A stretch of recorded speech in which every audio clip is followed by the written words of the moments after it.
ओम श्री गणेशाय नमः। प्यारे श्रोताओं, आज हम आपको सुनाने वाले हैं विनायक गणेश चतुर्थी व्रत कथा, इसलिए इस कथा को ध्यान से सुनिए। एक बार भगवान शिव तथा माता पार्वती नर्मदा नदी के किनारे बैठे थे और वहाँ माता पार्वती ने भगवान शिव से समय व्यतीत करने के लिए चौपड़ खेलने को कहा। शिव चौपड़ खेलने के लिए तैयार हो गए, परंतु इस खेल में हार जीत का फैसला कौन करेगा, यह प्रश्न उनके समक्ष उठा। तो भगवान शिव ने कुछ तिनके एकत्रित कर उसका एक पुतला बनाकर उसकी प्राण प्रतिष्ठा कर दी और पुतले से कहा कि बेटा, हम चौपड़ खेलना चाहते हैं, परंतु हमारी हार जीत का फैसला करने वाला कोई नहीं है, इसलिए तुम बताना कि हम दोनों में से कौन हारा और कौन जीता। उसके बाद भगवान शिव और माता पार्वती का चौपड़ खेल शुरू हो गया।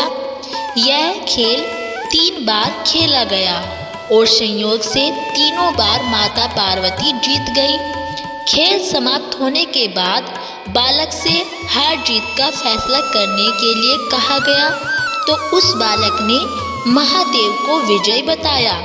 यह सुनकर माता पार्वती क्रोधित हो गई और क्रोध में उन्होंने बालक को लंगड़ा होने, कीचड़ में पड़े रहने का शाप दे दिया।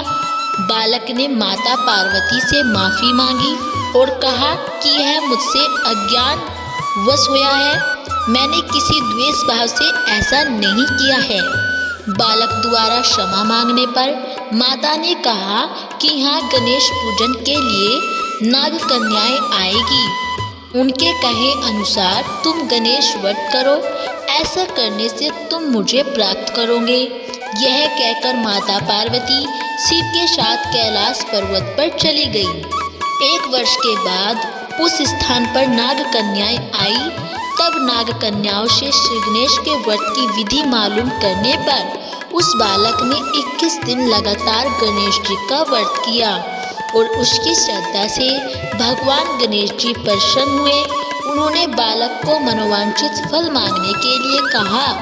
उस बालक ने कहा कि हे विनायक, मुझ में इतनी शक्ति दीजिए कि मैं अपने पैरों से चलकर अपने माता पिता के साथ कैलाश पर्वत पर पहुंच सकूं।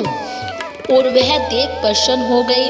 तब बालक को वरदान देकर भगवान श्री गणेश अंतर्ध्यान हो गए और उसके बाद वह बालक कैलाश पर्वत पर पहुंच गया और कैलाश पर्वत पर पहुंचने की अपनी कथा उसने भगवान शिव को सुनाई। चौपड़ वाले दिन से माता पार्वती और भगवान शिव जी से विमुख हो गई थी, अतः देवी के रुष्ट होने पर भगवान शिव ने भी बालक के बताए अनुसार 21 दिनों तक भगवान श्री गणेश जी का व्रत किया और इस व्रत के प्रभाव से माता पार्वती के मन से भगवान शिव के लिए जो नाराजगी थी वह समाप्त हो गई। तब यह व्रत विधि भगवान शंकर ने माता पार्वती को बताई और यह सुनकर माता पार्वती के मन में भी अपने पुत्र कार्तिकेय से मिलने की इच्छा जागृत हुई। तब माता पार्वती ने भी 21 दिन तक भगवान श्री गणेश जी का व्रत किया तथा दूर्वा, फूल और लड्डुओं से गणेश जी का पूजन अर्चना की। व्रत के 21वें दिन कार्तिकेय स्वयं माता पार्वती जी से आ मिले और उस दिन से भगवान श्री गणेश चतुर्थी का यह व्रत समस्त मनोकामनाओं की पूर्ति करने वाला व्रत माना जाता है।